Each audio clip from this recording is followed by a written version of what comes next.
యేసే నా నిరీక్షణ, వేదనలో శోధనలో యేసే నా నిరీక్షణ. అభయమిచ్చి నన్ను నాటిన, ఆదరించి నన్ను స్థిరపరచిన, చిరకాల పరిచర్య వరమిచ్చి చిగురింపజేసి ఫలమిచ్చిన, ప్రభు సేవలో ప్రజ సేవలో నన్ను తరింపజేసిన యేసే, యేసే, యేసే నా నిరీక్షణ. యేసే, యేసే, యేసే నా నిరీక్షణ. ప్రభు నామునికి స్తోత్రాలు. దేవుని బిడ్డలైన మీ అందరికీ ప్రభువైన యేసు క్రీస్తు వారి శుభనామములో మా కుటుంబం తరపున న్యూ హోప్ మినిస్ట్రీస్, అలానే చిల్లకల్లు హెడ్ క్వార్టర్స్ సంఘం తరపున మీ అందరికీ నా యొక్క వందనాలు తెలియజేస్తూ ఉన్నాను. దేవుని మహాకృపను బట్టి మరొక వారంలోనికి ప్రవేశించడానికి, ఈ పునరుద్ధాన దినమందు జీవము గల దేవుని ఆరాధించడానికి, దేవుని వాక్య పరిచర్య చేయడానికి దేవుడు నాకు అనుగ్రహించిన ఈ అద్భుతమైనటువంటి సమయాన్ని బట్టి దేవుని స్తుతిస్తూ, ఆయన నాకు అనుగ్రహించిన ఆయుష్ ఆరోగ్యాన్ని బట్టి దేవుని ఎంతగానో మహిమపరుస్తూ ఉన్నాను. మీ కొరకు అనుదినము భారం కలిగి కన్నీటితో ప్రార్థన చేస్తున్నాం. ఎందుకంటే ఈ కరోనా మనుషులందరినీ భయపెడుతూ, నిరుత్సాహపరుస్తూ, ఆందోళనలో ముంచివేసి కుటుంబంలో ఎంతో కలతను తీసుకొస్తుంది.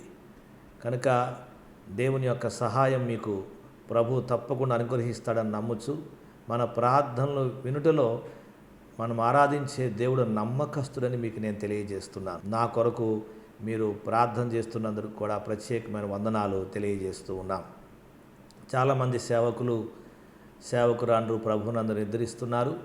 న్యూ హోప్ సంస్థలో కూడా దరిదాపుగా 5 దైవజనులు ప్రభునందు నిద్రించారు. ఈ యొక్క 15-20 రోజుల్లోనే వారి కుటుంబ ఆదరణ కొరకు ప్రార్థించమని, వారి సంఘముల కొరకు ప్రార్థించమని మనవి చేస్తూ ఉన్నాను.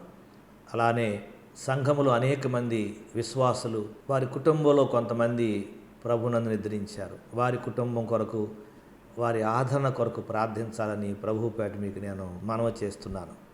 పోయిన ఆదివారం నేను మీకు ఒక వాక్యం ద్వారా మీ ముందుకు రావటం జరిగింది. దేవుని ఆత్మ నడిపింపును బట్టి నిరుత్సాహం మీద మనం ఎలా జయం పొందాలి అని చెప్పి పోయిన వారం మనం ధ్యానం చేసుకోవడానికి దేవుడు సహాయం చేశాడు. ఈ వారం కూడా దేవుని ఆత్మ నడిపింపుతో నిరుత్సాహంతో ఉన్న వారిని బలపరచాలని పరిశుద్ధాత్మ దేవుడు నన్ను నడిపిస్తూ ఉన్నాడు. దేవుని వాక్యాన్ని జాగ్రత్తగా వినండి, బైబిల్ మీ దగ్గర పెట్టుకోండి, రెఫరెన్స్లు చెప్తున్నప్పుడు బైబిల్ తీసి చదవండి, ఆలకించండి, వాక్యానికి లోబడండి, దేవుని దగ్గర నమ్మకంగా ఉండండి. తప్పకుండా దేవుడు మిమ్మల్ని, మీ కుటుంబాల్ని భయం నుంచి తొలగించి, నిరుత్సాహం నుంచి విడిపించి, ఆశ్చర్యకరమైనటువంటి రీతిలో ఆయన మిమ్మల్ని ఆశీర్వదిస్తాడు, దర్శిస్తాడు, ఆయన స్వస్థపరుస్తాడని మీకు నేను తెలియజేస్తూ ఉన్నాను. ఈరోజు మన అంశం ఏమిటంటే, నిరుత్సాహంతో ఉన్నటువంటి ప్రజలతో దేవుని యొక్క ఆత్మ నడిపింపును బట్టి నేను ఈ వాక్యం మీతో తెలియజేస్తున్నాను. మన అంశం ఏమిటంటే, ఈరోజు నిరుత్సాహం మనం పడుతున్నప్పుడు ఆ నిరుత్సాహం వల్ల కొన్ని ప్రమాదాలు వస్తాయి. మనకి కొన్ని ప్రమాదాల్లో పడిపోతుంటాం. మనం నిరుత్సాహం కలిగినప్పుడు, బాధ ఎక్కువైనప్పుడు, కష్టాలు ఎక్కువైనప్పుడు కొన్నిసార్లు మనం ప్రమాదాల్లో పడిపోతుంటాం. ఆ ప్రమాదాలు ఏమిటో, వాటిని మన జీవితం ఎలా సరిచేసుకోవాలో, వాటి మీద మనం ఎలా జయం పొందాలో దేవుని వాక్యం ద్వారా మనం విని మన జీవితాలు సరిచేసుకొని దేవునితో సన్నిహిత సంబంధం కలిగి ఆయన రాకడ కొరకు ఎదురు చూచేవారుగా ఉందాం. సంఖ్యాకాండం 21వ అధ్యాయం 4వ వచనములో, వారు ఏదోము దేశమును చుట్టిపోవాలని హోరు కొండ నుండి ఎర్ర సముద్ర మార్గముగా సాగినప్పుడు మార్గాయాసము చేత జనుల ప్రాణము సొమ్మసిల్లెను అని రాయబడి ఉంది. మార్గ ఆయాసము చేత జనుల ప్రాణము సొమ్మసిల్లెను అని. ఇంగ్లీష్లో the soul of the people was much discouraged because of the way అంటే నిరుత్సాహం పొందారు వారి మార్గాయాసం వలన. దేవుడు దాస్యత్వంలో ఉన్నటువంటి ఇశ్రాయేలుల్ని వాగ్దాన భూమిలోనికి తీసుకువెళ్ళేటువంటి ఆ యొక్క ప్రయాణంలో మోషే యొక్క నాయకత్వంలో దేవుని ప్రజలను నడిపిస్తున్నటువంటి రోజులవి. కనుక మన జీవితాల్లో కూడా ఈరోజు కూడా దేవుడు తన పరిశుద్ధాత్మ నాయకత్వంలో సేవకుల యొక్క ఆలోచన ద్వారా లేక వాక్య పరిచర్య ద్వారా దేవుడు మనందరిని కూడా ఈ లోకములో మనం నడిపిస్తూ ఉన్నాడు. క్రీస్తు పట్ల, ఆయన మీద నమ్మకం కలవారి పట్ల, ఆయన వాక్యం మీద ఆధారపడి సూత్రాల ప్రకారం జీవించే వారి పట్ల శత్రుత్వం కలిగినటువంటి ఈ లోకంలో మనం జీవిస్తున్నాం. ఈ లోకం దేవునికి ఇష్టంగా జీవించే వారిని ఇష్టపడదు, మనల్ని ఎప్పుడు వ్యతిరేకిస్తూనే ఉంటుంది. దేవుని మీద ఆనుకున్న వారిని ఈ లోకం ఇష్టపడదు. కనుక దేవుని యొక్క సన్నిధిలో మనకైతే దేవుడు మనల్ని నిరుత్సాహపరచాలని ఎప్పుడు అనుకోడు. ఆయన దేవుని బిడ్డ నిరుత్సాహపడినప్పుడు మన జీవితంలో కొన్నిసార్లు తీవ్రమైన పరిణామాలు మనం ఎదుర్కొంటాం. మన జీవితంలో తీవ్రమైన పరిణామాలు వస్తూ ఉంటాయి. మనం బాధ కష్టం ఎక్కువైనప్పుడు దేవుడు మనం ప్రార్థన చేస్తాం, ఆయన ప్రార్థన వింటలేదేమో అని బాధపడతాం. ఎందుకంటే మనం అనుకున్న టైంలో జవాబు రాకపోవడం, అనుకున్న విధంగా జవాబు రాకపోవడం, మన ఊహకు తగినట్లుగా మనం వెళుతున్న ప్రయాణం సాగకపోవడం, మన కుటుంబ పరిస్థితులు మనం అనుకున్నట్లుగా మలచబడకపోవడం, నీవు ఎదురు చూచిన రీతిలో దేవుడి దగ్గర నువ్వు జవాబు పొందకపోవడం వలన జీవితంలో చాలా నిరుత్సాహం కలుగుతూ ఉంటుంది. ఆ నిరుత్సాహం కలిగినప్పుడు మన తలంపుల్లో మార్పులు వస్తాయి, అలానే మన యొక్క చూపులో మార్పు వస్తుంది, మన మాటలో మార్పు వస్తుంది, అలానే మన పనితీరులో మార్పులు వస్తూ ఉంటాయి. ఆ మార్పులు జరిగినప్పుడు ఆ నిరుత్సాహ ప్రభావం మన మీద ప్రభావితమైనప్పుడు మనము దేవునికి దూరం అయిపోవడం, అలానే దేవునికి విరోధమైన కార్యాలు చేయడం, చిరాకుగా ఉంటాం. అలాంటి వారు బైబిల్లో అనేక మంది మనకు కనబడతారు. ఈనాడు మన జీవితాల్లో కూడా అంతే. పరిస్థితులు, డబ్బులు ఉన్నప్పుడు ఒకలాగా ఉంటాం, లేనప్పుడు ఒకలాగా ఉంటాం. దేవుడు అన్నీ మన జీవితాల్లో జరిగిస్తున్నప్పుడు మంచిగా ఒకలాగా ఉంటాము. దేవుడు అన్నీ కొన్ని విషయాలు మన జీవితాల్లో సరిగా జరగనప్పుడు మరొకలాగా ఉంటాం మనం. అలా కాకుండా ఎప్పుడు ఎటువంటి పరిస్థితుల్లోనైనా ఎదుర్కొనేటువంటి దైవశక్తి దేవుని వాక్యం ద్వారా, పరిశుద్ధాత్మ ద్వారా మనం అనుదినము పొందుకొని జీవించే వారంగా ఉండాలని దేవుడు మనల్ని కోరుతా ఉన్నాడు. కనుక ఈ యొక్క నిరుత్సాహం కలిగినప్పుడు మన జీవితాల్లో కలిగే ప్రమాదాలు ఏమిటంటే, నిరుత్సాహపడినప్పుడు కొన్ని తప్పుడు పనులు మనం చేస్తూ ఉంటాం. ఏమిటవి అని మనం ధ్యానం చేసుకుందాం, వాటిని సరి చేసుకుందాం. మనం ఏంటంటే వి ప్రే ద రాంగ్ ప్రేయర్స్. మన కష్టాలు ఎక్కువైనప్పుడు, బాధలు ఎక్కువైనప్పుడు, నిరుత్సాహం అధికమైనప్పుడు, నిరాశితులైనప్పుడు మనం ఎప్పుడు చేసే రీతిలో దేవునికి ప్రార్థన చెయ్యం. మనం కొన్ని తప్పుడు ప్రార్థనలు చేస్తూ ఉంటాం, పొరపాటు ప్రార్థనలు చేస్తూ ఉంటాం మనం. ఉదాహరణకు సంఖ్యాకాండం 11వ అధ్యాయము 14వ వచనం నుండి 15వ వచనం వరకు మనం చదివినట్లయితే, ఇశ్రాయేలీలు దేవుని సన్నిధిలో ఆయన మీద తిరుగుబాటు చేశారు. దేవుడు వారి జీవితంలో గొప్ప అపాయాన్ని కూడా కలిగించాడు. దానికంటే ముందుగా మొదటి 2 వచనాలు మనం చదివితే, జనులు ఆయాసమును గూర్చి చణుగుచుండగా అది యెహోవాకు వినబడెను. యెహోవా దాన్ని విన్నప్పుడు ఆయన కోపము రగులుకొనెను. యెహోవా అగ్ని వారిలో రగులుకొని ఆ పాళెములో ఒక కొనను దహింపసాగెను. జనులు మోషేకు మొర్రపెట్టగా మోషే యెహోవాను వేడుకొన్నప్పుడు ఆ అగ్ని చల్లారెను. ఇక్కడ మనం గమనించినట్లయితే ఇశ్రాయేలు ఎప్పుడు సనుగుడేవారి జీవితంలో. దేవుడు చేసిన మేలులకు కృతజ్ఞత వాడు సరిగా కనపరచలేదు. అందువల్ల ఎప్పుడు వారి జీవితంలో కాన్సిక్వెన్సెస్ ఎదుర్కొంటూనే ఉన్నారు, పరిణామాలు ఎదుర్కొంటూనే వచ్చారు. వాళ్ళు ఎప్పుడైతే దేవుని మీద సనగడం ప్రారంభించారో వారి ప్రయాణం అనుకూలంగా లేదు, బాగా అలసిపోయారు, వాళ్ళకి ఇబ్బంది కలిగింది. ఇబ్బంది కలిగినప్పుడు వాళ్ళలో మార్పు వచ్చేసింది. వాళ్ళు ఏమన్నారంటే, దేవుడు మాకేం చేశాడు అని చెప్పని మేము అలసిపోయాం, మేము కృంగిపోతున్నాం అని చెప్పని నిరాశతో దేవుని మీద వ్యతిరేకంగా మాట్లాడటం ప్రారంభించారు. జనులు మోషేకు మొరపెట్టగా మోషే యెహోవాకు వేడుకున్నప్పుడు అగ్ని చల్లారని, అంటే దేవుడు అగ్నిని పంపించాడు వాళ్ళ మధ్యలోనికి. అప్పుడు వాళ్ళందరూ మోషే దగ్గరికి వెళ్ళి, నాయకుడి దగ్గరికి వెళ్ళి, ఏమిటయ్యా ఇది, మేము ఇట్లా అయిపోతున్నాం అన్నప్పుడు మోషే దేవుని దగ్గర ప్రార్థన చేశాడు. దేవుడు అగ్ని చల్లార్చాడు. చూసారా, ప్రార్థన చేశాడు మోషే, దేవుడు వెంటనే అగ్ని చల్లార్చాడు. అంటే మన హృదయాలు మార్చుకొని ప్రార్థన చేసినప్పుడు దేవుడు వెంటనే పరిస్థితులను మారుస్తాడు ఆయన.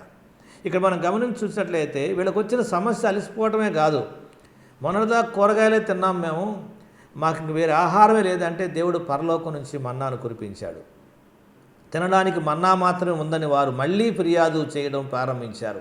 13, 14 వచనాల్లో, లేక 10 నుంచి 13 వచనాల్లో. అప్పుడు మోషే ప్రార్థన చేస్తున్నాడు, నిరుత్సాహంతో ప్రార్థన చేస్తున్నాడు. ఆయన ప్రార్థన చూడండి, ఈ సమస్త ప్రజలకు ఇచ్చుటకు మాంసము నాకెక్కడిది?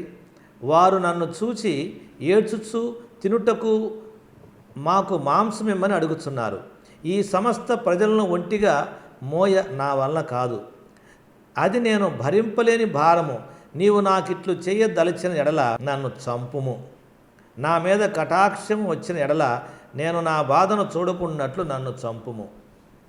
మోషే ఒక గొప్ప దైవజనుడు, ఒక ఆత్మీయ నాయకుడు, దేవునితో రాత్రింబగళ్ళు సహవాసం చేయటం ఎరిగినవాడు, ధైర్యవంతుడు, అలానే దేవునికి విధేయుడు, భూమి మీద మనుషులందరిలో మిక్కిలి సాత్వికము గలవాడని జీవము గల దేవుడు ఆయన గురించి సాక్ష్యం చెప్పాడు. ఇలాంటి ఒక వ్యక్తి జీవితంలో ఇశ్రాయేలు మాకు మన్నా కావాలి, తర్వాత మన్నా తిందా మాటి మాటికి ఇదేనా వద్దు, మాకు మాంసం పెట్టు, వీళ్ళు వండుకునే పనిలే, వీళ్ళు బట్టలు ఉతుక్కునే పనిలే, దేవుడు వారిని భయంకరమైన అరణ్య మార్గంలో వారిని దేవుడు చక్కగా పోషిస్తూ నడిపిస్తూ వచ్చాడు. వారికి కావలసిన అవసరాలు తీరుస్తూ వచ్చాడు ఆయన. అయినా వారికి తృప్తి లేనందువల్ల దేవుని మీద సనగడం ప్రారంభించారు. ఇక ఆఖరికి మోషే మీద కూడా సనగడం ప్రారంభించారు. ఇది భరించలేక మోషే దేవుని దగ్గర ప్రార్థన చేశాడు. అంటే మోషే కూడా కృంగిపోయాడు. మనుషులు కొన్నిసార్లు మనం విసిగించినప్పుడు మన జీవితంలో చిరాకు అంటాం, కానీ అది బాధ. ఆ బాధ మెల్లమెల్లగా దాన్ని మన నుంచి పోగొట్టుకోవడానికి ప్రయత్నం చేయకపోతే అది మనల్ని పూర్తిగా నిరాశలోనికి, కృంగిపోయే జీవితంలోనికి నెట్టేసి మనల్ని పూర్తిగా అసలు దేవునికే వ్యతిరేకమైన మనసు గలవారిగా మార్చేస్తుంది. ఇక్కడ మోషే అంత గొప్ప దైవజనుడు ఏం ప్రార్థన చేశాడో చూడండి, ఎన్ని అద్భుతాలు. మోషే కర్ర చేయి పైకెత్తుకొని పట్టుకోమన్నాడు. దేవుడు ఎర్ర సముద్రం 2 పాయలుగా చీల్చాడు. ప్రపంచంలో ఒక చరిత్రాత్మకమైనటువంటి సంఘటన. ఈ యుగాల్లో, ఈ గడిచిన తరాల్లో ఇలాంటి అద్భుతాన్ని ఇంతవరకు ఎప్పుడు ఎవరు చూడలేదు. ఆ రోజు జరిగింది. అంత అద్భుతాలు చేశాడు దేవుడు. అనేకమైన అద్భుతాలు మోషే ద్వారా దేవుడు జరిగించాడు. కానీ అలాంటి ఒక గొప్ప వ్యక్తి, దేవుని యొక్క మహాశక్తిని చూచిన వ్యక్తి సహితం ప్రజలు ఆయన మీద తిరుగుబాటు చేసి జనిగి గొణిగినప్పుడు వారు ఏం ప్రార్థన చేశాడు మోషే అంటే, నిరుత్సాహంతో నన్ను చంపుము అని ప్రార్థన చేసి, వీళ్ళు నేను మోయలేను, వీళ్ళు నేను భరించలేను, నన్ను చంపుము అని ప్రార్థన చేశాడు. చూసారా, నిరుత్సాహం వల్ల కలిగే ప్రమాదాల్లో ఇది మొట్టమొదటిది. ప్రార్థన మనం సరిగా చేయలేము, తప్పుడు ప్రార్థనలు చేసేవారిగా మారిపోతాం. నిరుత్సాహం వల్ల అంత ప్రమాదకరమైన జీవితంలోనికి నెట్టేస్తుంది. రెండో వ్యక్తి బైబిల్లో కనపడతాడు. మొదటి రాజుల గ్రంథం 19వ అధ్యాయంలో 4వ వచనం 10వ వచనం మన తర్వాత చదువుకోవచ్చు. అక్కడ కూడా కనపడతాడు. అక్కడ ఏలియా ఒక అద్భుతమైనటువంటి ప్రవక్త, గొప్ప దైవజనుడు. ఆయన ప్రార్థన చేస్తే వర్షం కురిసింది, ప్రార్థన చేస్తే వర్షం ఆగింది, సృష్టిని స్తంభింపజేశాడు. అద్భుతమైనటువంటి దైవజనుడు, ఒక ప్రవక్త. ఇశ్రాయేలు జీవితంలో దేవుడు ఈయన ద్వారా ఒక అద్భుతాన్ని జరిగించిన తర్వాత పైనుండి అగ్నిని కిందకు పంపించి అద్భుతాన్ని చేశాడు దేవుడు. ఇలాంటి ఒక శక్తివంతమైన ప్రభావము కలిగిన ఇశ్రాయేలు యావత్తును, ఇరుగు పొరుగు దేశాలను కూడా దైవశక్తి చేత ప్రభావితం చేయబడిన వ్యక్తి కూడా, ఆహాబు భార్య అయినటువంటి యెజబేలు రేపటికల్లా వీరిలో నీవు కూడా ఒకడిగా అయిపోతావని చెప్పినప్పుడు ప్రాణభీతితో పరిగెత్తుకెళ్ళి ఆయన కూడా దేవుని దగ్గర ప్రార్థన చేయడం ప్రారంభించాడు. ఎలా ప్రార్థన చేస్తున్నాడో చూడండి. ఆకాశం నుంచి అగ్నిని దింపినటువంటి వ్యక్తి అయినా, కర్మేలు పర్వతం మీద అద్భుతం చేసినటువంటి వ్యక్తి ఇప్పుడు పారిపోయి ఏం ప్రార్థన చేస్తున్నాడో చూడండి. తాను ఒక దిన ప్రయాణం అరణ్యములోనికి పోయి ఒక బదరీ వృక్షము కింద కూర్చుండి మరణాపేక్ష గలవాడై, యెహోవా, నా పితరుల కంటే నేను ఎక్కువ వాడను కాను, ఎంత మట్టుకు చాలును, నా ప్రాణము తీసుకొనుము అని ప్రార్థన చేశాను. 19వ అధ్యాయం 4వ వచనము 10వ వచనాలు చదువుకుంటే మనకు కనబడతాయి. మరణాపేక్ష గలవాడై ఉండటం పర్వాలా, భయం వేసింది ఆమె ఏం చేసిద్దో అని. ప్రభువా, మరి ఆమె ఏదో చేస్తానంద, నన్ను చంపుతానంటుంది, నేను ప్రార్థన చేస్తే ఆలకించి పైనుండి అగ్నిని పంపించి నాకు జవాబిచ్చావు, అద్భుతం జరిగించావు, నీ నామాన్ని హెచ్చించుకున్నావు, అన్యజనుల గుండెల్లో నీవు భయంకరమైన భయాన్ని కలిగించావు, ఇస్రాయేల్ ప్రజలకు ప్రవక్తలకు నీవు విడుదల కలిగించావు. మరి ఇప్పుడు ఆ మాట అంటుంది, నన్ను ఏం చేయమంటావు, ఎక్కడికి వెళ్ళమంటావు, ఏం మాట్లాడమంటావు ప్రభు అని ప్రార్థన చేయడానికి బదులుగా భయపడిపోయి కృంగిపోయి ఆయన ఏం చేస్తున్నాడంటే నన్ను చంపు అని ప్రార్థన చేస్తున్నాడు. నా ప్రాణం తీసుకోనుము అని ప్రార్థన చేస్తున్నాడు. దేవుని బిడ్డలారా, ఎంత ప్రమాదం, నిరుత్సాహం మనల్ని ఎంత ప్రమాదకరమైనటువంటి ప్రార్థనలోనికి నడిపించేస్తుందో చూసారా? ఆత్మహత్య చేసుకోవడానికి పురికొల్పేంతగా ఇది మనల్ని ప్రమాదంలోకి నెట్టేస్తుంది. కనుక ఈ నిరుత్సాహం వల్ల కలిగే ప్రమాదాల్లో ప్రాముఖ్యమైనది, నిరుత్సాహం కలిగినప్పుడు మనం కొన్నిసార్లు పొరపాటు ప్రార్థనలో తప్పుడు ప్రార్థనలు చేస్తుంటాం. ఈరోజు నువ్వు కృంగిపోయి ఉంటే నీ జీవితంలో ఒక్కసారి దేవుడు మాట్లాడుతున్నాడు. నీ ప్రార్థన ఎలాగుంది? మనం అన్ని సమయాల్లో దేవుని దగ్గర యథార్థంగా ప్రార్థన చేయాలి. దేవుణ్ణి ఘనపరచాలి, దేవుని కార్యాలు ఘనపరచాలి. ఆ తర్వాత దేవుని యొక్క సన్నిధిలో ఆయన మహిమపరచాలి. ప్రభు మార్పు లేని దేవుడు. ఆయన ప్రేమలో మార్పు లేదు, దయలో మార్పు లేదు, కృపలో మార్పు లేదు, మహిమలో మార్పు లేదు, అనుగ్రహంలో మార్పు లేదు, ఆదరణలో మార్పు లేదు. మనమే మారాలా, మన ప్రార్థనలే మారాలా. రెండవదిగా చూసినట్లయితే ఇశ్రాయేలు జీవితంలో అక్కడేమో మోషే, ఏలియా తప్పుడు ప్రార్థన చేసేసారు, ప్రమాదంలో పడిపోయారు. ఇక్కడ రెండవది చూసినట్లయితే వారు తప్పుడు మాటలు మాట్లాడటం ప్రారంభించారు. సంఖ్యాకాండం 21వ అధ్యాయం 4-5 వచనాల్లో వారి ఏదేమో దేశము చుట్టూ పోవాలని హోరు కొండ నుండి ఎర్ర సముద్రముగా సాగినప్పుడు మార్గాయాసము చేత జనులు ప్రాణము సొమ్మసిల్లాను. కాగా ప్రజలు దేవునికిని మోషేకిని విరోధముగా మాటలాడి, ఈ అరణ్యములో చచ్చుటకు ఐగుప్తులో నుండి మీరు మమ్మల్ని ఎందుకు రప్పించితిరి? మోషేకి విరోధంగా, దేవునికి విరోధంగా మాట్లాడటం ప్రారంభించారు. చూసారా? నిరుత్సాహము, బాధలో కొన్నిసార్లు మన దైవజనుల మీద, సేవకుల మీద, నాయకుల మీద తప్పుగా మాట్లాడేటట్లుగా నిన్ను పురికొల్పుతుంది, దిగజారుస్తుంది. అలానే దేవుని దూషించేటట్లుగా నిన్ను కృంగదీస్తుంది. ఈ నిరుత్సాహం ఎంత భయంకరమైందో చూసారా? దేవుని బిడ్డలారా, ప్రజలు దేవునికి విరోధంగా మాట్లాడుతున్నారు, అలానే దేవుని సేవకులకు విరోధంగా మాట్లాడుతున్నారు. మన జీవితాల్లో కూడా చాలాసార్లు నిరుత్సాహం కలిగినప్పుడు ఏది పడితే అది మాట్లాడతాం. మనం ఆలోచనే చెయ్యం. దేవుడు ఏం చేశాడండి మాకు, లేకపోతే దేవుడు మాకు చేసింది ఇంతేనా, ఎంత చేయాలి దేవుడు నీకు, అసలు ఎందుకు చేయాలి? నీ జీవితంలో నీవు దేవుని దగ్గర అడిగింది పొందుకుందే ఎక్కువ, ఆయనకు నువ్వు కృతజ్ఞతాస్తులు చెల్లించింది చాలా తక్కువ. ప్రభువా నీ కొరకు నన్ను ఏం చేయమంటావు అని దేవుని అడిగినటువంటి రోజు నీ జీవితంలో చివరి రోజు ఏదో ఒకసారి జ్ఞాపకం చేసుకో. నాకు ఫలాంది ఇవ్వని రోజు చేస్తాం, కానీ నీ కొరకు నేను ఏం చేయాలి అని అడిగినటువంటి చివరి గడియ ఆ రోజు నీకు అసలు జ్ఞాపకం ఉందా? సంవత్సరాలు గడిచిపోయి ఉంటుంది నీ జీవితంలో. ఇక్కడ ఇశ్రాయేలు నిరుత్సాహం కలిగి అలసిపోయి భోజనం సరిగా లేకపోయేటప్పటికల్లా వాళ్ళ మాటల్లో మార్పు వచ్చేసింది.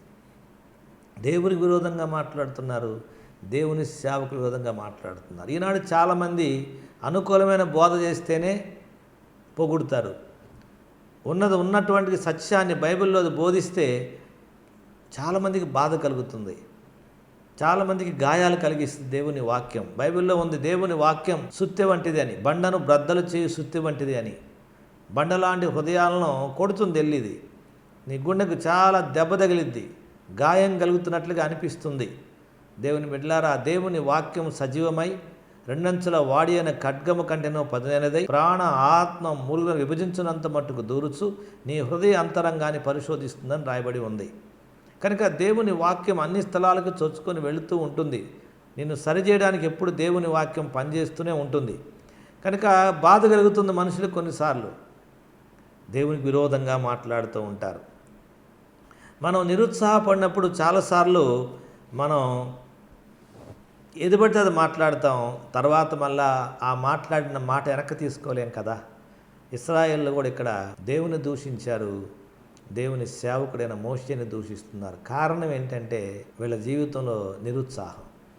ఈరోజు నీ జీవితంలో ఈ కరోనా టైంలో నీ ఇంట్లో మరణం జరిగి ఉండొచ్చు, నీ ఇంట్లో ఇంకా ఎవరైనా హాస్పిటలైజ్డ్ అయి ఉండొచ్చు, నీ ఇంట్లో ఎవరైనా ఉద్యోగం లేక బాధలోనే ఉండొచ్చు, భోజనం సరిగా దొరకని పరిస్థితుల్లో ఉన్నావేమో.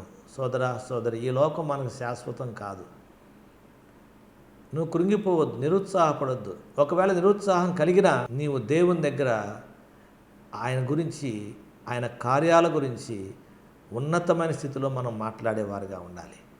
కించపరిచే మాటలు దేవునికి విరోధంగా మనం మాట్లాడకూడదని, దేవుని సేవకు విరోధంగా మాట్లాడకూడదని మీకు తెలియజేస్తున్నాను. చాలామంది అంటున్నారు ఈ టైంలో, పాస్టర్లు కూడా చనిపోతున్నారేంటి? పాస్టర్లు మనుషులు కాదా? కరోనా ప్రభు నమ్మిన వాళ్ళకు కూడా వచ్చిద్దా? ఎందుకు రాదు? ఫలానా జబ్బు ఫలానా వాళ్ళకి రాదని చెప్పలేదే దేవుడు. అందరికీ వస్తుంది. వాటిని భరించే శక్తి దేవుడు దేవుని పిల్లలకు ఇస్తాడు. వాటి మీద జయించే విశ్వాసాన్ని దేవుడు దేవుని పిల్లలకు ఇస్తాడు. వాటిని తట్టుకునే శక్తి, వాటి నుంచి బయటకు వచ్చేటువంటి బలాన్ని, సదుపాయాన్ని దేవుడికి అనుగ్రహిస్తాడు. తన వాక్యం ద్వారా బలపరుస్తాడు ఆయన. దేవుడు ముందే చెప్పాడు ఈ లోకం మనకు శాశ్వతం కాదని చెప్పని. కనుక మన మాటలు మనం అదుపులో పెట్టుకోవాలా. అదుపు లేని మాటలు మనం మాట్లాడకుండా ఉండాలి. అలా మాట్లాడుతున్నామంటే నువ్వు టైర్డ్ అయిపోయావు, లేక నిరుత్సాహంలో ఉన్నావని నువ్వు తెలుసుకోవాలి. మూడవది, నిరుత్సాహం వల్ల కలిగే ప్రమాదాల్లో మూడవది, మన ఆలోచనలు కూడా తప్పు ఆలోచనలుగా మారిపోతాయి. మత్తయి సువార్త 11వ అధ్యాయం 2-3 వచనాలు మనం చదివితే, క్రీస్తు చేయుచున్న కార్యములను గూర్చి యోహాను చెరసాల్లో విని, రాబోవు వాడవు నీవేనా, మేము మరి ఒకని కొరకు కనిపెట్టవలెనా అని ఆయనను అడుగుటకు తన శిష్యులను పంపెను. యేసు ప్రభువారు ఆయన మొదటి రాకను గురించి, ఆయన జీవితాన్ని గురించి దేవుడు ఫోర్రన్నర్గా ఈ యొక్క ముందుగా యోహాను దేవుడు పంపించాడు. తన ఆత్మ చేత అభిషేకించాడు. తల్లి గర్భములో ఉన్నప్పుడే దేవుని ఆత్మ చేత అభిషేకించబడినటువంటి ఒక గొప్ప దైవజనుడు ఈ యొక్క యోహాను. లోక పాపములు మోసుకొని పోవచ్చున్న దేవుని గొర్రెపిల్ల అని ప్రభువును గురించి మాట్లాడినటువంటి వాడు. మారు మనస్సు పొందండి అని చెప్పని, ప్రభువు వైపు తిరగండి అని వాక్యోపదేశం చేసి ప్రజలతో మాట్లాడినటువంటి వ్యక్తి అయినా. అలాంటి వ్యక్తి యేసు ప్రభు వారి సేవ చేసేటువంటి రోజుల్లో ఆయన అప్పటికి యోహాను గారి చెరసాల్లో వేయబడ్డాడు. చెరసాల్లో వేయబడినప్పుడు అతనికి నిరుత్సాహం కలిగింది. ఇప్పుడు జైల్లో ఉన్నాడు. తన తెలియని భవిష్యత్తును గురించి నిరుత్సాహపడుతున్నాడు. రాబోవు ఆ మెస్సయ్యవు నీవేనా, రాబోవు వాడవు నీవేనా, లేక మరి ఒకని కొనుక్కు మేము కనిపెట్టాలా అని చెప్పని అతనికి అనుమానం కలిగింది. ప్రకటించాడు ప్రభువు రాబోతున్నాడు అని చెప్పని. కొంతకాలం తర్వాత యోహాను పట్టుకొని చెరసాల్లో వేశారు. ఆ చెరసాల్లో అతని జీవితంలో చాలా దుఃఖం కలిగింది. భవిష్యత్తును గురించి ఏం జరిగిద్దో తెలియక నిరుత్సాహంలో పడిపోయాడు. పడి క్రీస్తుపై తనకున్న విశ్వాసాన్ని ఆయన ప్రశ్నించడం ప్రారంభించాడు. నేను నమ్మినటువంటి క్రీస్తు ఈయనేనా, రాబోతున్నవాడు ఈయనేనా అని తన శిష్యులతో యేసు ప్రభు వారి దగ్గరికి ఆయన కబురు చేశాడు. దేవుని బిడ్డలారా, మన మనస్సులో ఏం ఆలోచిస్తామో కొన్నిసార్లు జాగ్రత్తగా ఉండాలి. ఎంత భక్తి జీవితం జీవించినటువంటి యోహాను మన నిరుత్సాహం కలిగినప్పుడు ఆయన ఎంత భయపడిపోయి తన భవిష్యత్తును గురించి ఆలోచన పడిపోయాడు. రాబో వాడవు నీవేనని అడగమంటున్నాడు. కొన్నిసార్లు మన జీవితంలో నిరుత్సాహం కలిగినప్పుడు ఇలాంటి ఆలోచనలు వచ్చేస్తుంటాయి. ప్రభువుని నమ్మి విశ్వాస జీవితంలో ముందుకెళ్తున్నాం, కానీ సడన్గా మన విశ్వాసం బలహీనం అయిపోద్ది పరిస్థితులు మార్పు రాగానే. కనుక ఈ యొక్క నిరుత్సాహం మనల్ని తప్పుడు ఆలోచనలోనికి నడిపిస్తూ ఉంటుంది. కనుక మన మనస్సులో ఎలాంటి తలంపులు కలిగిన వారుగా ఉంటున్నామా అనేది విషయంలో మనం చాలా జాగ్రత్తగా ఉండాలి. పౌలు ద్వారా దేవుడు ఫిలిప్పీ సంఘానికి రాస్తూ 4:8 అంటాడు, మెట్టుకు సహోదరులారా, ఏ యోగ్యత అయినను మెప్పైనను ఉండిన ఎడల, ఏవి సత్యమైనవో, ఏవి మాన్యమైనవో, ఏవి న్యాయమైనవో, ఏవి పవిత్రమైనవో, ఏవి రమ్యమైనవో, ఏవి ఖ్యాతి గలవో వాటి మీదే ధ్యానముంచుకొనుడి. కనుక మన తలంపుల విషయంలో నిరుత్సాహం కలిగినప్పుడు మనం తప్పిపోతుంటాం.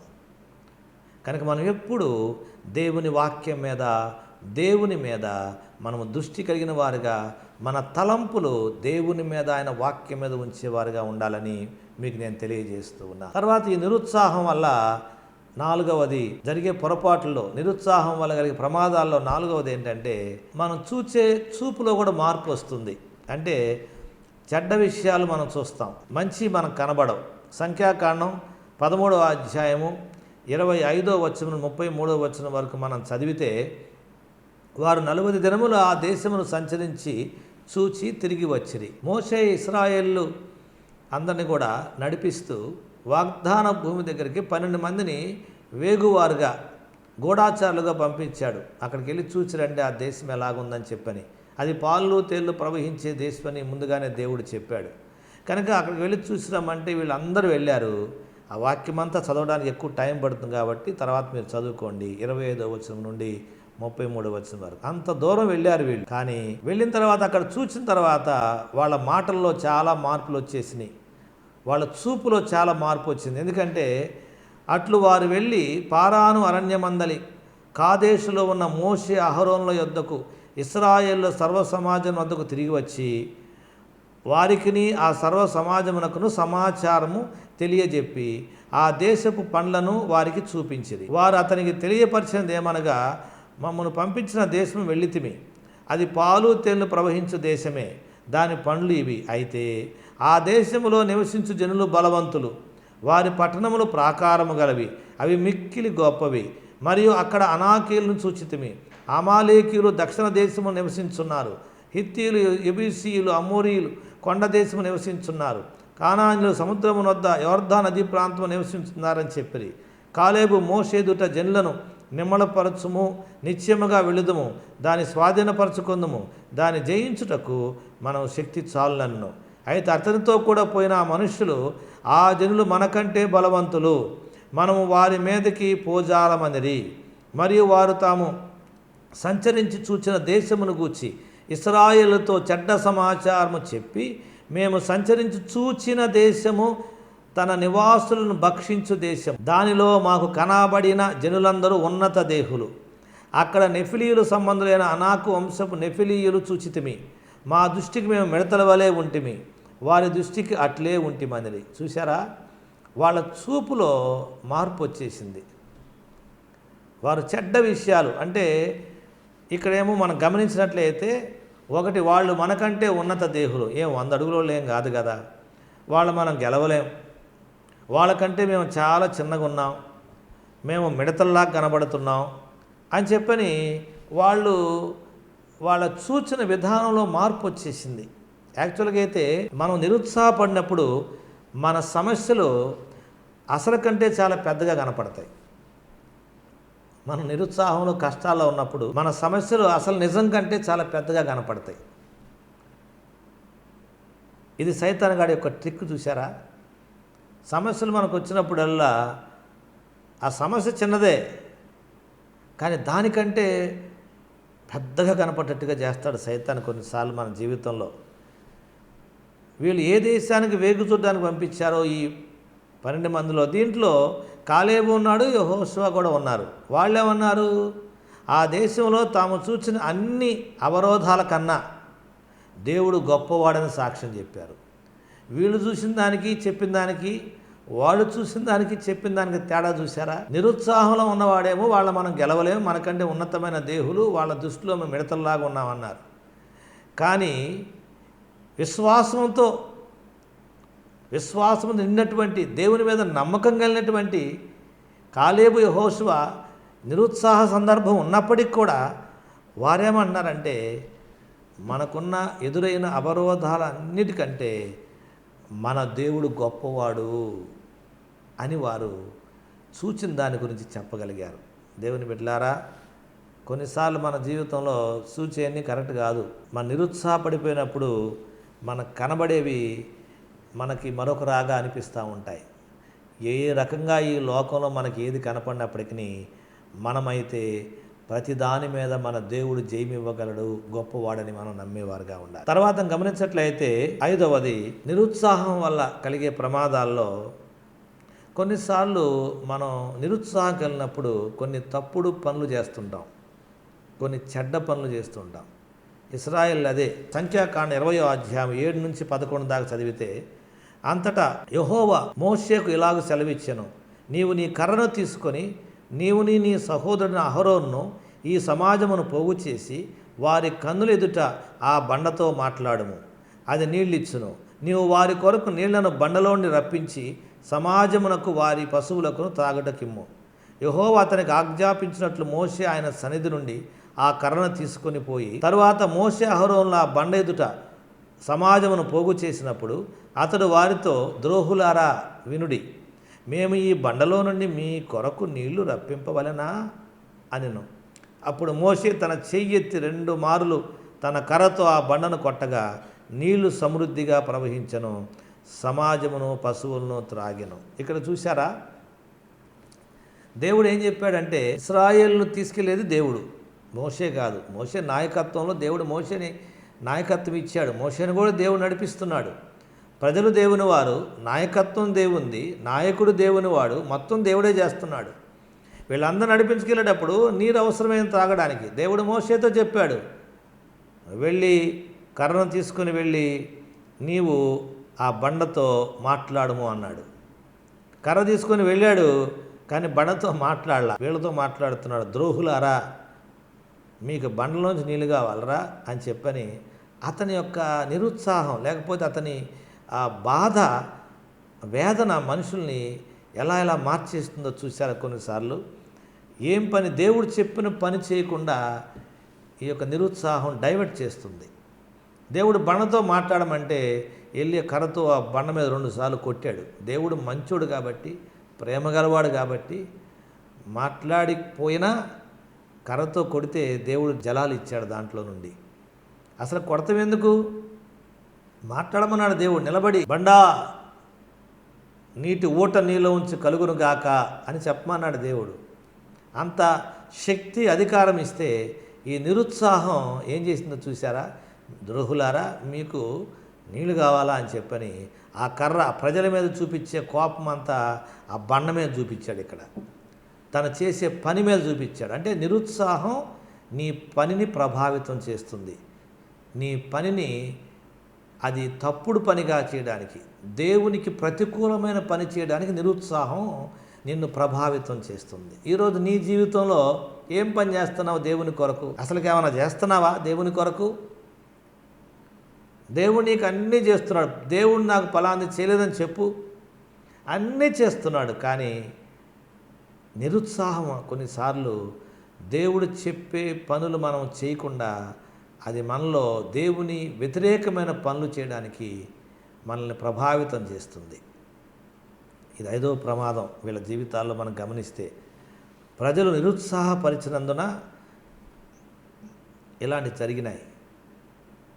దేవుని బిడ్డలారా, కొన్నిసార్లు మనం కూడా నిరుత్సాహం కలిగినప్పుడు దేవుడు చెప్పింది చెయ్యం. ప్రార్థనకి వెళ్ళడం మానేస్తాం, చర్చికి వెళ్ళడం మానేస్తాం, దేవుని గురించి మాట్లాడటం మానేస్తాం, ప్రార్థన చేయటం మానేస్తాం, పూర్తిగా దేవునికి దూరం అయిపోతూ ఉంటాం. మనం అలా చేయకూడదు. ప్రతిదానికి దేవుని దగ్గర అన్ని విషయాలకి మనకు పరిష్కారం ఉందని మీకు నేను తెలియజేస్తున్నాను.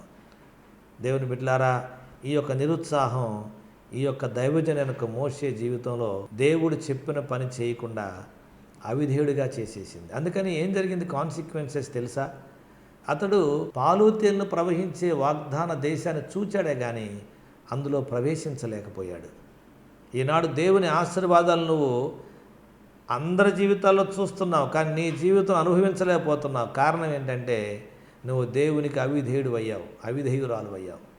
నిరుత్సాహం కొన్నిసార్లు నిన్ను తప్పుడు పనులు చేయడానికి నడిపిస్తుంది. ఆఖరికి ఈ తప్పుడు పనులు చేసేటువంటి వారందరూ కూడా నిరుత్సాహంలో ఉన్నప్పుడు చివరికి జరిగేది ఏంటంటే వారి యొక్క ముగింపు కూడా సరిగా ఉండదు. They will end up in the wrong places.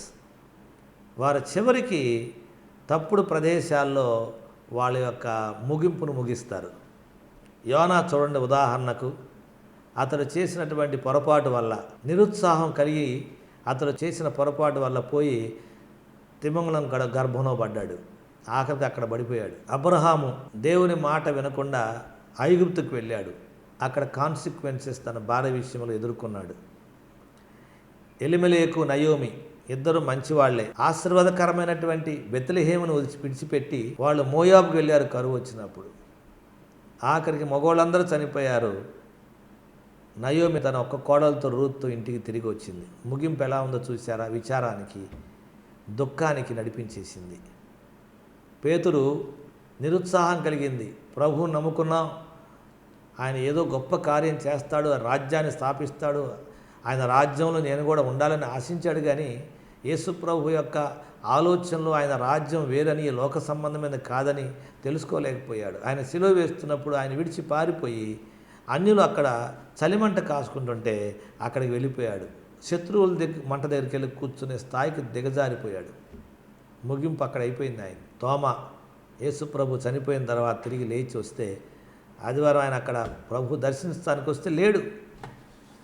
పునరుద్ధానం పొందిన క్రీస్తును చూడలేనటువంటి స్థితిలోకి వెళ్ళిపోయాడు.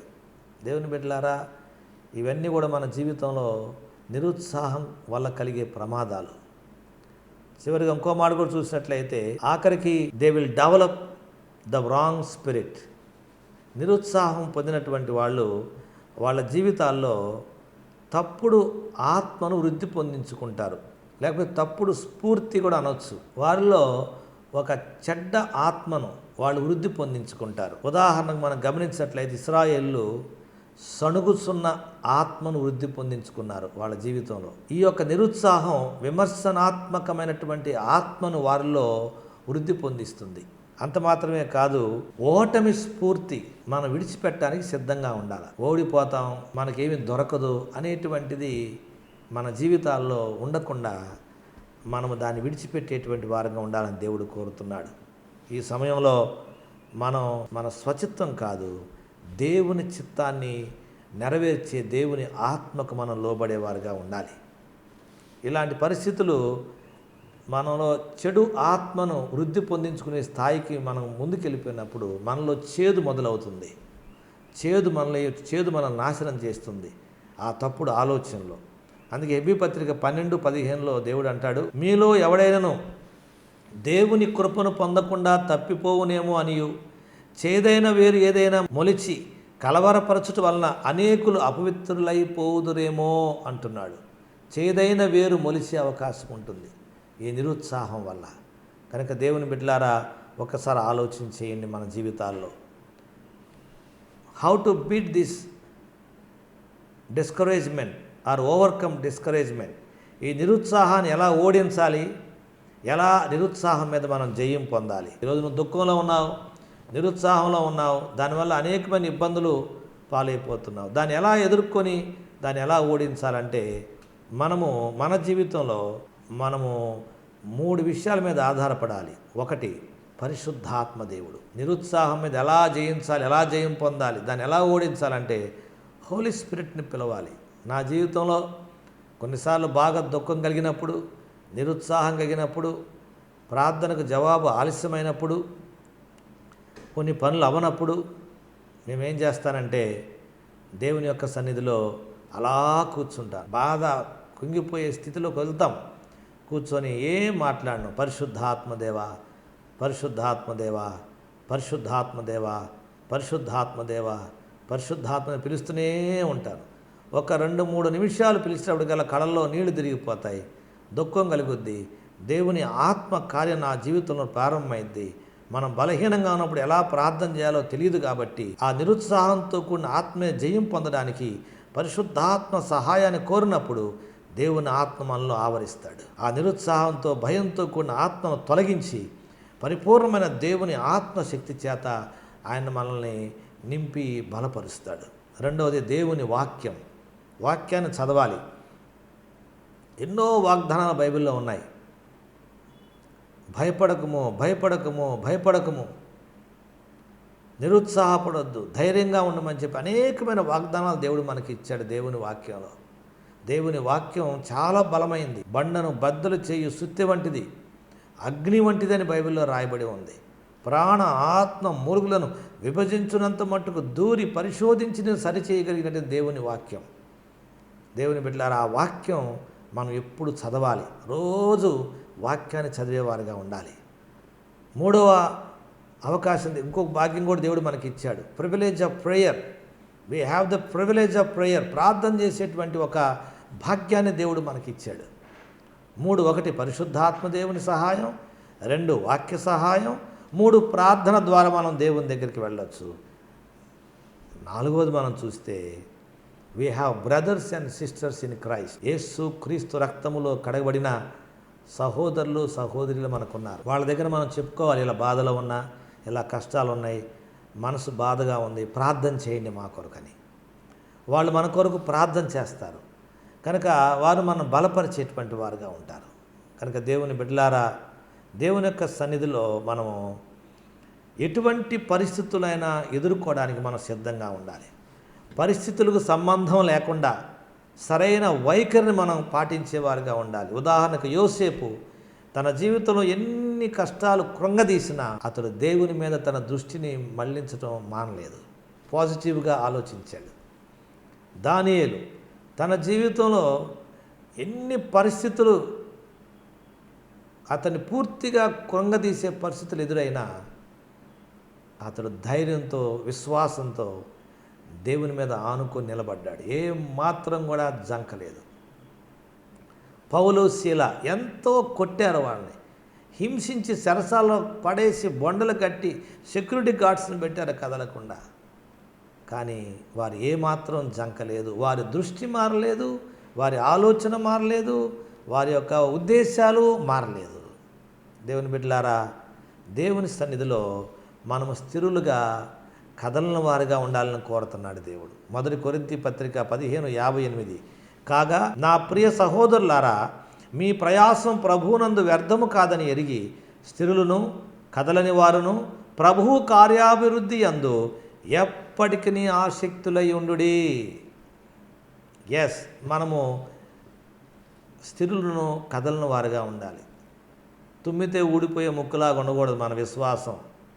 ఈ లోకం శాశ్వతం కాదు, ఈ దుఃఖాలు శాశ్వతం కాదు, ఈ యొక్క నిరుత్సాహాలు శాశ్వతం కాదు. శాశ్వతమైంది దేవుని రాజ్యం, దేవుడు, ఆయన సన్నిధి, ఆయన వాక్యం, ఆయనతో మనం చేసే సహవాసం. కొంతమంది కృంగిపోతుంటారు, మానసిక ఒత్తిడికి గురైపోతూ ఉంటారు వారి జీవితంలో.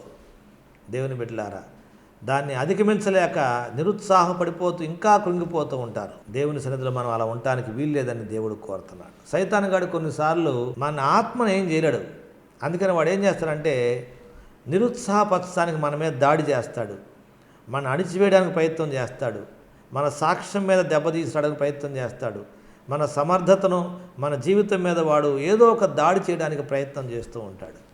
మనం భయపడాల్సిన అవసరమే లేదు. మనం నమ్మిన దేవుడు సజీవుడు, నమ్మకస్తుడు. దేవుని బిడ్డలారా, కనుక ఈ నిరుత్సాహం వల్ల కలిగే ప్రమాదాలు: 1 తప్పుడు ప్రార్థన చేస్తూ ఉంటాం, 2 తప్పుడుగా మాట్లాడే వారంగా మారిపోతాం, 3 తప్పుడుగా ఆలోచించే వారిగా మారిపోతాం, 4వది మనము చెడ్డ విషయాలు చూచేవారిగా మారిపోతాం, 5వది చెడ్డ పనులు చేసేవారిగా మారిపోతాం, 6వది చెడ్డ ప్రదేశాల్లో మన యొక్క జీవిత ముగింపుకు తీసుకువెళ్ళిపోతాం, 7వది మన ఆత్మను కృంగిపోయే ఆత్మకు అప్పగించి తప్పుడు స్ఫూర్తి కలిగిన వారుగా మన జీవితాన్ని వృద్ధి పొందించుకుంటాం.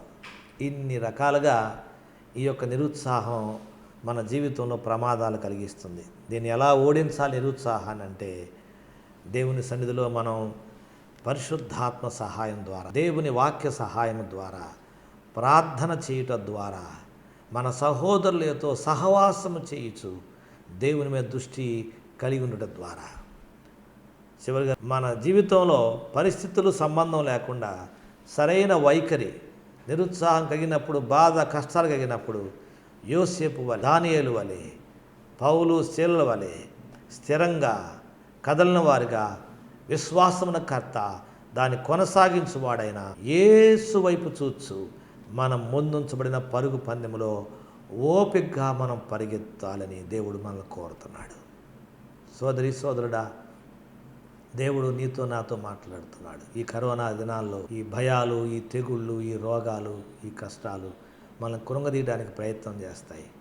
వాటి మీద దృష్టి పెట్టి దేవునికి దూరం అయితే దాని ద్వారా అనేకమైన ప్రమాదాల్లో పడిపోయి పూర్తిగా నష్టపోయే అవకాశం ఉంటుంది. కనుక నువ్వు నీ దృష్టిని దేవుని వైపు మళ్లించు, మన దేవుడు నమ్మకస్తుడు, మన దేవుడు మన ప్రార్థన ఆలకించేవాడు, మనల్ని ఆదరించేవాడు, మనం బలపరిచేవాడు, కృంగిన మనల్ని పైకి లేవనెత్తేవాడు, జిగడగల దొంగ ఊబి నుంచి పైకి లేవనెత్తి మనల్ని బండ మీద మన అడుగులు స్థిరపరిచేటువంటి దేవుడు నమ్మకస్తుడు మీకు తెలియజేస్తూ ధైర్యంతో ఉండండి. రోజు ప్రార్థన చేయండి, రోజు వాక్యాన్ని చదవండి, పరిశుద్ధాత్మ సహాయం కోరుకోండి, సహోదరులతో సహవాసం కలిగి ఉండండి. ఆయన రాకడ కొరకు ఎదురు చూద్దాం. ప్రభు ఆయన రాకడ కొరకు మన అందరినీ సిద్ధపరచునుగాక. ఆమేన్. దేవుడి వాక్యం ద్వారా మన అందరినీ బలపరచునుగాక. ఆమేన్. ప్రార్థించుకుందాం. పరిశుద్ధుడు అయిన మా ప్రియ పరలోకపు తండ్రి, మీ ఉన్నతమైన నామాన్ని స్తుతించి మహిమపరుస్తున్నాం. ఇప్పటి వరకు నీ వాక్యం ద్వారా మీరు మాతో మాట్లాడారు. మేము అంత్య దినాల్లో ఉన్నాం. రకరకాలైన తెగుళ్ళు, రోగాలు మనుషులను భయపెడుతూ శోధిస్తూ కలవరపెడుతున్నాయి. కృంగిపోతున్నాం, నిరాశ పాలైపోతున్నాం. అలాంటి వారి జీవితంలో మేము వాటిని ఎలా జయించాలో మీరు మాకు తెలియజేశారు. అలానే ప్రభా, ఈ నిరుత్సాహం మమ్మల్ని ఎన్ని రకాలైన ప్రమాదకరమైనటువంటి జీవితాల్లోకి నడిపించేస్తుందో తెలియజేశావు. మేము గుర్తెరిగి మా జీవితాలు సరిచేసుకొని నీ మీద ఆనుకొని పరిశుద్ధాత్మ దేవుని వాక్యం ప్రార్థనా సహాయంతో సహోదరుల ప్రోత్సాహంతో నిత్యము నిన్ను హత్తి ఉండే కృప దయచేయమని, నిరుత్సాహము కలిగించు ఆత్మను, భయము కలిగించు ఆత్మను, రోగము కలిగించు ఆత్మను, మనస్సును వికలపరుస్తున్న ఆత్మను, నిన్ను కృంగదీయడానికి ప్రయత్నం చేస్తున్న ఆత్మను యేసు నామములు ఇప్పుడే లయపరిచి వేస్తున్నాను. ప్రభు యొక్క శక్తి నీ కుటుంబాన్ని, నిన్ను, నీ పిల్లలను తాకునుగాక. ప్రతి సమస్య మీద యేసు నామములో నువ్వు జయం పొందుదువుగాక. నిరుత్సాహము కలిగించు ఆత్మను లయపరిచి ప్రభు నీకు ఆదరణ కలిగించు ఆత్మ చేత నింపునుగాక. దేవుని యొక్క శక్తి చేత నువ్వు తాకబడదువుగాక. ప్రభువా, నీ నామ ఘనత కొరకై నీ బిడ్డలను బలపరచమని యేసు నామములో ప్రార్థించి బ్రతిమలాడి వేడుకొనుచున్నాము తండ్రి. ఆమె. మన తండ్రి అయిన దేవుని ప్రేమయు, ప్రభు అయిన యేసు క్రీస్తు వారి యొక్క కృపయు, పరిశుద్ధాత్మ దేవుని యొక్క నిత్యమైన సహవాసం, ఆయన సేవించి ఆరాధించున్న దేవుని బిడ్డలైన మీకు, మాకు అందరికీ, సర్వలోకములో పరిశుద్ధ ప్రభువుని సేవించున్న సకల పరిశుద్ధులందరికీ, ఈ వాక్యము విని వాక్యపు వెలుగులో తమ జీవితాన్ని సరిచేసుకొని ప్రభువు మీద ఆధారపడుచున్న బిడ్డలందరికీ ఇప్పుడు ఎల్లప్పుడూ సదాకాలము తోడయుండి నడిపించునుగాక. ఆమేన్, ఆమేన్, ఆమేన్. మీ అందరికీ వందనాలు. ప్రభు చిత్తమైతే మరలా వచ్చే ఆదివారం కలుసుకుందాం. God bless you.